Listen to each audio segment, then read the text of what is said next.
बंगाल एक जमाने में ना सिर्फ इंडिया लेकिन पूरी ईस्टर्न हेमिस्फीयर का एक बहुत इंपॉर्टेंट रीजन हुआ करता था। एक टाइम पर 1.5 मिलियन टन ऑफ कॉटन, मलमल का कपड़ा और जूट बंगाल में से वेस्टर्न मार्केट में एक्सपोर्ट होता था। लिटरेसी में ये जगह हमारे देश में टॉप हुआ करती थी और कोलकाता इस सारे एरिया का एपिसेंटर हुआ करता था। लेकिन आज की डेट में कोलकाता और ओवरऑल पूरा वेस्ट बंगाल इन जनरल काफी पीछे छूट चुका है और उसकी इंप्रूवमेंट भी बहुत कम नजर आती है। नंबर 1 से नंबर 6 पोजीशन पर कोलकाता पिछले 60 से 70 साल में पहुंच गया है। नए और मॉडर्न इंडस्ट्रीज यहाँ पर इन्वेस्टमेंट नहीं करना चाहती और 60 से लेकर 90s तक इंडस्ट्रियल ग्रोथ यहाँ पर नेगेटिव होता हुआ नजर आया। तो क्या ऐसी वजह थी कि कोलकाता जैसे शहरों को छोड़ते हुए मुंबई, दिल्ली, हैदराबाद, बेंगलुरु इन सारे शहरों ने इसे ओवरटेक कर लिया? इसी चीज के बारे में आज हम जानेंगे।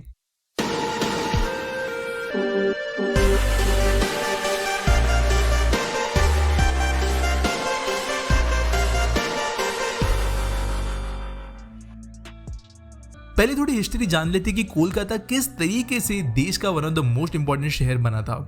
अगर हम बहुत ज्यादा पहले जाए, यहाँ पर अगर मैं 17th सेंचुरी की बात करूं तो जूट और कॉटन इंडस्ट्री कोलकाता का मेन बैकबोन हुआ करता था। अगर हम रॉयल रिकॉर्ड्स को देखें, स्पेशली अगर हम देखें यूरोप के कई सारे कंट्रीज के ऐसे रिकॉर्ड्स को, तो मलमल के कपड़े को बहुत ज्यादा प्राइस पोजीशन के तौर पर देखा जाता था। ऐसे कई बड़े बड़े ट्रैवलर्स ने लिखा था कि बंगाल में मिलने वाला कपड़ा पूरी दुनिया में कोई भी मैच नहीं कर सकता है और इस क्वालिटी की वजह से यहाँ पर बहुत अच्छी प्राइस यहाँ के फार्मर्स को, आर्टिजन्स को और जो इस टेक्सटाइल इंडस्ट्री के भागते उन्हें मिलती थी और बंगाल को इन रीजन्स ने रिच बनाया। लेकिन 18th सेंचुरी के आते आते बंगाल का एक्सप्लॉयटेशन शुरू हुआ। अब समझते हैं फर्स्ट वेव ऑफ एक्सप्लॉयटेशन के बारे में। यहाँ पर जो एक्सप्लॉयटेशन हुआ इसके वजह से कोलकाता के फाइनेंसेस को तो दिक्कत नहीं पहुंची, लेकिन ओवरऑल इस रीजन के अंदर जिस तरीके से लाइफस्टाइल लोगों की थी और जिस तरीके से शेयर को ऑपरेट किया जाता था उसमें बहुत ज्यादा डिफरेंस आया। यहाँ पर हम बात कर रहा हूँ यूरोप के ओपियम ट्रेड की, जो चाइना के साथ ये किया करता था। अगर आपको मैं शॉर्ट में एक्सप्लेन करूँ तो चाइना अपने कुछ दरवाजे ट्रेड के लिए यूरोप को ओपन करे, इसके लिए यूरोप कोशिशें कर रहा था। इसके लिए इन्होंने चाइना के ज्यादातर पॉपुलेशन को ओपियम की लत लगा दी। लेकिन ये ओपियम डायरेक्टली चाइना के अंदर प्रोड्यूस नहीं होता था, ये प्रोड्यूस किया जाता था कई सारे अलग अलग रीजन्स में, जहां पर वेस्ट बंगाल और नॉर्दर्न इंडिया के कई सारे भाग काफी इंपॉर्टेंट रीजन्स हुआ करते थे इसके उगाने के लिए। इसे उगाने के बाद में चाइना को समुद्र के रास्ते भेजा जाता था और इसके लिए सबसे अच्छा जो पोर्ट निकल कर आता था वो था वेस्ट बंगाल का। जैसे जैसे चाइना का ओपियम ट्रेड बढ़ा वैसे वैसे ब्रिटिशर्स जो है वो इंडिया में भी अपनी एक्टिविटी बढ़ाना शुरू कर दिए, क्योंकि इस ट्रेड के जरिए वो इंडिया के अंदर एक डोमिनेंट पोजीशन बना चुके थे। इसकी वजह से कोलकाता जो ऑलरेडी इनके लिए एक पोर्ट टाउन था, वहां पर कई सारे ऑफिसेस बनने लगे, कई सारे गवर्नमेंट ऑफिसर्स यहाँ पर स्टे करने लगे, फाइनेंशियल इंस्टीट्यूशंस यहाँ पर बनने लगे जो ट्रेड को फैसिलिटेट करते थे। ट्रेडिंग यहाँ पर बहुत बड़े स्केल पर होने लगी और ओवरऑल कोलकाता जो है उस जमाने में इंडिया का फाइनेंस सेंटर हमें बनता हुआ नजर आया, क्योंकि यहाँ पर इतने सारे एजुकेशनल ऑफिसर्स थे, इतने सारे जॉब थे, इतने सारे हाई लेवल की चीजें होती थी। इसके लिए एजुकेशन भी यहाँ पर बेहतर बनता गया और ऐसे जमाने में जहां पर इंडिया का overall literacy rate less than 10% हुआ करता था, तब कोलकाता 24 से लेकर 26% तक का लिटरेसी रेट लगता था और कोलकाता जैसे शहर पूरे इंडिया के अंदर मॉडर्न जॉब्स के लिए सबसे ऊपर हुआ करते थे। लेकिन कोलकाता की हालत जो है वो बिगड़ना शुरू हुई ओपियम वॉर्स के खत्म होने के बाद में। ओपियम ट्रेड गिर गया और कोलकाता के पोर्ट की इंपॉर्टेंस जो है वो हल्की सी कम हो गई, लेकिन फिर भी कोलकाता का जो फाइनेंस स्ट्रक्चर बन गया था, जो पॉलिटिकल स्ट्रॉन्ग होल्ड बन गया था, वो मौजूद था। दिक्कत शुरू हुई 1911 में, जब कोलकाता की इंपॉर्टेंस इतनी कम हो गई कि कैपिटल को शिफ्ट करने की जरूरत यहाँ पर पड़ने लगी। कोलकाता एक बहुत ज्यादा आप कह सकते हो सेक्लूडेड एरिया में बसा हुआ शहर था, जबकि ब्रिटिशर्स को यह जरूरी था कि वो सेंट्रली अपनी पावर को कॉन्सेंट्रेट कर पाए ताकि बेहतर मैनेजमेंट इंडिया के अंदर वो कर पाए अपने सारी टेरिटरीज का। इसके वजह से दिल्ली में कैपिटल शिफ्ट हुआ और दिल्ली धीरे धीरे प्रोमिनेंट बना। जो गवर्नमेंट ऑफिसेस थे, जो अलग अलग मिनिस्ट्रीज थी, वो सारी कोलकाता में से निकलकर पहुंच गई दिल्ली के अंदर और जो सॉफ्ट पावर कोलकाता के पास में हुआ करती थी वो कम हो गई। और अब बात करते हैं मेजर कोलैप्स जो कोलकाता का हुआ वो कैसे शुरू हुआ। यहाँ पर किसी भी स्टेट के लिए आज के इंडस्ट्री के साथ में ग्रोथ करना बहुत ज्यादा जरूरी है। अगर इंडस्ट्री कोलैप्स होती है तो ओवरऑल स्टेट की प्रोडक्टिविटी और इकोनॉमी में हमें इफेक्ट देखने के लिए मिलता है। बैकबोन किसी भी इकोनॉमी का कई सारे दूसरे सेक्टर से भी आता है, फिर चाहे वो एग्रीकल्चर हो या फिर सर्विस। लेकिन जिस जमाने में इंडिया ग्रो कर रहा था, यहाँ पर मैं बात कर रहा हूँ 50 से लेके लेट 1990s तक की, तब इंडस्ट्री सबसे बड़ा हिस्सा इस चीज का हुआ करता था। साल 1955 में इंडिया के अंदर ओवरऑल जो सारा प्रोडक्शन होता था उसमें से 24% प्रोडक्शन सिर्फ बंगाल में हुआ करता था, लेकिन 2011 तक यह आंकड़ा 3.9% तक नीचे गिर गया। अब ये चीजें हुई कैसे? सबसे पहली दिक्कत जो कोलकाता के सामने आई थी वो थी पार्टीशन। जब ईस्ट पाकिस्तान और वेस्ट पाकिस्तान बना तो ज्यादातर जो जूट फार्मिंग के इलाके थे वो बांग्लादेश के हिस्से में चले गए। इसकी वजह से जूट का प्रोडक्शन जो एक बहुत बड़ी इंडस्ट्री को सपोर्ट करता था वो बांग्लादेश के हिस्से में चला गया और उन्होंने एक्सपोर्ट ड्यूटीज लगा दी जूट पर, जिसकी वजह से इसे इंपोर्ट करने पर वेस्ट बंगाल को बहुत ज्यादा पैसे चुकाने पड़ते और उनके जूट की क्वालिटी भी इसकी वजह से खराब हुई, साथ साथ वो महंगे बन गए। महंगे बनने की वजह से उसका ट्रेड जो है वो पहले के तरीके से हो नहीं पा रहा था, उसे कस्टमर्स इतना प्रेफरेंस नहीं दे रहे थे और जूट इंडस्ट्री के अंदर हमें इसकी वजह से डिक्लाइन देखने के लिए मिला और जो रूट इकोनॉमी थी वो डेवास्टेट होना शुरू हुई। लेकिन ये मेजर रीजन नहीं था। ये जब होना शुरू हुआ तब ऑलरेडी इंजीनियरिंग इंडस्ट्रीज ने जूट इंडस्ट्रीज को ओवरटेक कर लिया था, बहुत बड़े मार्जिन के साथ में नहीं, लेकिन इंजीनियरिंग इंडस्ट्री जूट इंडस्ट्री से बड़ी हो गई थी। लेकिन फिर ये इंजीनियरिंग इंडस्ट्री कैसे कोलैप्स हुई? अब पार्टीशन होने के बावजूद भी हमारे देश के बीच में समस्याएं मिट नहीं रही थी। 1965 में और 1971 में हमें वॉर्स देखने मिले जब बांग्लादेश फॉर्म हुआ बेसिकली ईस्ट पाकिस्तान के अंदर से, और उस समय पर बंगाल की इकोनॉमी बहुत ज्यादा अनस्टेबल हो गई। देश के सबसे बड़े बैंक जो कोलकाता के अंदर अपने हेडक्वार्टर्स होल्ड करते थे, देश के फाइनेंसेस यहाँ से कई बार राउट किए जाते थे, वो अभी यहाँ से निकलना चाहते थे क्योंकि इकोनॉमी इतनी अनस्टेबल थी। तो उन्होंने ज्यादातर वेस्टर्न स्टेट्स में जाने का डिसीजन लिया और मुंबई, गुजरात, कई सारे सदर्न इंडियन की स्टेट, दिल्ली, इन्हें इस चीज का फायदा मिला। अब पहला झटका मिला इनिशियल पार्टीशन और जूट फार्मिंग के चले जाने की वजह से, दूसरा झटका मिला वॉर्स की वजह से जहां पर फाइनेंस इंडस्ट्री को इफेक्ट पड़ा, और बाद में तीसरा इफेक्ट जो है वो हमारे इंटरनल गवर्नमेंट की वजह से पड़ा, वो था रेलवेज के इन्वेस्टमेंट में डिक्लाइन होना, जो एक जमाने में इंडस्ट्रीज का बैकबोन हुआ करती थी। और रेलवेज की तरफ से एक बहुत ज्यादा अलग पॉलिसी निकाली गई जिसके वजह से बंगाल को बहुत ज्यादा नुकसान हुआ, वो थी फ्रेट इक्वलाइजेशन पॉलिसी। मैंने एक वीडियो बनाई थी बिहार हमारे देश के अंदर इतना पीछे क्यों है, उसके अंदर भी मैंने इस पॉलिसी के बारे में कहा था, जहां पर बेसिकली आप ऐसा कह सकते हो कि जो main raw materials Bihar, Bengal के रीजन्स में प्रोड्यूस हुआ करते थे वो दूसरे स्टेट्स में शिफ्ट करने के लिए रेलवेज जो है रेट्स सेम लगाती थी, जिसकी वजह से वो बहुत ज्यादा सस्ता बन गया था। और बाद में इंडस्ट्रीज के लिए ये एक नो ब्रेनर बन गया कि अगर कोलकाता के साइड के एरियाज अनस्टेबल है, यहाँ पर इंडस्ट्री ठीक से ग्रो नहीं हो पा रही है, यहाँ पर चीजों में दिक्कतें आ रही है, जबकि at the same time cost ज्यादा बढ़ रहे हैं क्योंकि कंपैरेटिवली जहां से चीजें एक्सपोर्ट होती है, जहां पर मुंबई के पोर्ट्स है, जहां पर गुजरात के पोर्ट्स है, वहां पर इंडस्ट्री जो है वो लॉजिस्टिक्स में बहुत ज्यादा पैसे बचा सकती है।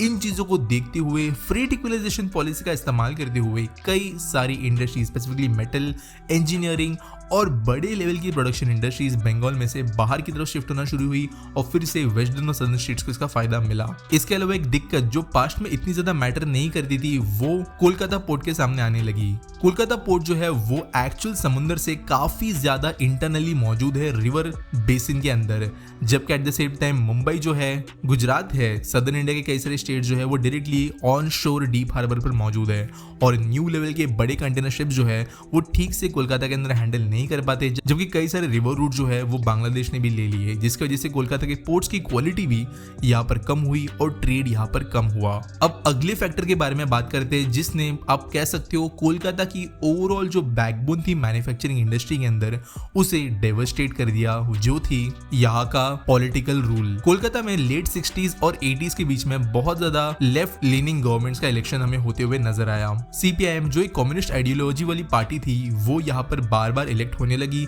जिसकी वजह से इंडस्ट्रीज के लिए एक बहुत बुरी खबर थी। और इसी के चलते फाइनली 1970s में मुंबई ने कोलकाता को ओवरटेक कर लिया इन टर्म्स ऑफ इकोनॉमी और बाद में एक एक करके कई सारे शहरों ने भी ये चीज कर ली। अब ये पॉलिटिकल इफेक्ट ने क्यों कोलकाता को डिक्लाइन कराया ये समझते हैं। दोस्तों जो कम्युनिस्ट आइडियोलॉजी होती है उसके अंदर ज्यादातर जो बहुत बड़ी इंडस्ट्री होती है जहां पर किसी एक इंडिविजुअल प्राइवेट एंटिटी का कंट्रोल है, इसे अच्छा नहीं माना जाता और यहाँ की पार्टीज वो नहीं करना चाहती थी, जिसकी वजह से बहुत बड़े इंडस्ट्रियल हाउसेस को यहाँ पर सेटअप नहीं होने दिया, जबकि इसके बदले में छोटे स्मॉल स्केल अनऑर्गेनाइज्ड इंडस्ट्री को प्रमोट करने की कोशिश की गई। बेसिकली जो छोटी छोटी कंपनीज होती है, जो आप कह सकते हो एमएसएमईज आज हम जिनके नाम से से जानते हैं, उन्हें ज़्यादातर वेस्ट बंगाल में प्रमोट किया गया। लेकिन दिक्कत ये हुई कि जो ये छोटी इंडस्ट्रीज होती है वो ना बड़े इंडस्ट्रीज जितना इनोवेशन कर पाती है, ना बड़ी इंडस्ट्रीज जितना स्टेबल जॉब प्रोवाइड कर पाती है, ना बड़े इंडस्ट्रीज की जितना कंट्रीब्यूशन देती है हमारे जीडीपी के अंदर। और इन सारे रीजंस की वजह से जो रियल ग्रोथ है वो देखने के लिए नहीं मिली हमें 70s 80s के दौरान। इनफैक्ट दोस्तों इसकी वजह से एक दिक्कत खड़ी हो गई थी वेस्ट बंगाल के अंदर, वो ये थी कि ज्यादातर परमानेंट जॉब्स के बजाय डे टू डे बेसिस पर काम करने वाले एम्प्लॉयज को ज्यादा कंपनीज प्रेफरेंस देने लगी जो ऐसे छोटे स्मॉल स्केल पर ऑपरेट करती थी। क्योंकि एक अनऑर्गेनाइज्ड इकोनॉमी बनी तो टैक्स कलेक्शन हो, रेवेन्यू हो, कई सारी दूसरी चीजें हो, वो भी ठीक से यहाँ पर हो नहीं पाई और हमें बड़े लेवल की ग्रोथ देखने के लिए नहीं मिली। यहाँ पर एक बात याद रखना जरूरी है कि ऐसा नहीं हुआ था कि वेस्ट बंगाल पूरी तरीके से एक बहुत गरीब स्टेट इस टाइम पर बन गया था। यहाँ पर फिर भी बहुत बड़ी बड़ी इंडस्ट्रीज मौजूद थी जो पहले से एस्टैब्लिश थी। यहाँ पर अभी भी लोगों का ट्रस्ट था, लेकिन जैसे जैसे 60s 70s 80s का दौर आया तब यहाँ पर बहुत ज्यादा स्ट्राइक्स, लॉकडाउन्स हमें देखने के लिए मिले लेबर यूनियंस के द्वारा। कुछ लेबर यूनियंस एक्चुअल में लोगों का अच्छा काम करती थी, लेकिन कई सारे लेबर यूनियंस जो है वो ज्यादातर सिर्फ पावर एक्यूमुलेट और पैसे एक्यूमुलेट करने का काम करती थी, जिसके वजह से जो मेन फैक्ट्री ओनर्स थे उन्हें बहुत ज्यादा प्रोडक्शन में लॉस देखने के लिए मिला, बहुत ज्यादा टाइम उनका वेस्ट हुआ और ऑब्वियसली ये चीजें जो है वो फाइनेंशियली भी रिफ्लेक्ट करने लगी और उन्हें बाद में कोई रोक नहीं पाया वेस्ट बंगाल में से बाहर निकलने के लिए और देश के कई सारे दूसरे हिस्सों के अंदर वो चले गए। साल 1992 में फाइनली मेजर डिसीजंस होना शुरू हुए, जिसकी वजह से वेस्ट बंगाल को रिवाइव करने की कोशिशें शुरू हुई। जो फ्रेट इक्वलाइजेशन पॉलिसी थी वो 91 में हटा दी गई। 92 में जब इकोनॉमी ओपन हुई उसके बाद में FDI आने का रास्ता खुल गया था बंगाल में और वेस्ट बंगाल ने इंडिया के अंदर की कुछ पहले स्टेट्स के अंदर अपना नाम हासिल किया, जहां पर सिंगल विंडो क्लियरेंस सिस्टम, इसके अलावा टैक्स ब्रेक्स, इन जैसे कई सारी चीजें इंडस्ट्रीज को इन्होंने प्रोवाइड करना शुरू की और कई सारे फॉरेन कंपनीज ने बंगाल के अंदर आना शुरू भी किया। लेकिन यहाँ पर एक दिक्कत बन ये गई थी कि वेस्ट बंगाल का इंफ्रास्ट्रक्चर कंपैरेटिवली इंडिया से बहुत ज्यादा पीछे यहाँ पर हो गया था इन्हीं कुछ सालों के अंदर। वेस्ट बंगाल का बजट जो होता था उसके अंदर ज्यादा कंट्रीब्यूशन दिया नहीं जाता था इंफ्रास्ट्रक्चर के लिए, जिसकी वजह से इंडस्ट्रीज को दिक्कत प्रोड्यूस होने लगी अपनी सप्लाई चेन बनाने के लिए, अपनी लॉजिस्टिक्स को हैंडल करने के लिए। इसके अलावा ओवरऑल जो बड़ी इंडस्ट्री के लिए नेसेसरी इंफ्रा होता है वो यहाँ पर अवेलेबल हो ही नहीं पाया और बहुत बड़ी इन्वेस्टमेंट्स यहाँ पर देखने के लिए नहीं मिली। इसी के साथ साथ साइड बाय साइड एक दिक्कत ऐसी हो रही थी कि कोलकाता स्टॉक एक्सचेंज अपना रिकग्निशन खो रहा था। एक जमाने में ये BSE से ज्यादा महत्वपूर्ण हुआ करता था, लेकिन यहाँ पर भी जो पॉलिटिकल इश्यूज है वो हमें देखने के लिए मिले। यहाँ पर कुछ ऐसे केसेस भी हुए जहाँ पर कंपनी के डायरेक्टर्स को, मैनेजर्स को जो है या आप कह सकते जो हेड्स है उन्हें पॉलिटिकली एफिलिएटेड यूनियंस वगैरह के द्वारा क्रिमिनल एक्टिविटीज का इस्तेमाल करते हुए नीचे ढकेलने की कोशिश की गई, जिसकी वजह से एक डर क्रिएट हो गया हर एक कंपनी के अंदर जो कोलकाता स्टॉक एक्सचेंज के अंदर अपना काम करती थी, जिसकी वजह से CSE के अंदर से भी डिसइन्वेस्टमेंट बहुत ज्यादा होने लगी और कोलकाता स्टॉक एक्सचेंज एक जमाने में जितना बड़ा हुआ करता था उसका एक वो हिस्सा मात्र बन के रह गया। BSE ने ज्यादा ट्रस्ट हासिल किया, इसे ओवरटेक कर लिया और स्टॉक एक्सचेंज जो फाइनेंस सेंटर का एक महत्वपूर्ण हिस्सा होता है वो भी कोलकाता के हाथ में से चला गया। इसके बाद में जो मेजर वेव्स इंडिया में आई वो बंगाल ने मिस कर दी। जो इंफॉर्मेशन टेक्नोलॉजी IT वेव्स हो वो इन्होंने मिस कर दी। जो मेजर FDI वेव आई अर्ली 2000s में वो भी मिस हो गई। मैन्युफैक्चरिंग वेव भी मिस हो गई और इसके वजह से माइग्रेशन तक स्टेट में से बाहरी स्टेट्स के अंदर ज्यादा होने लगा।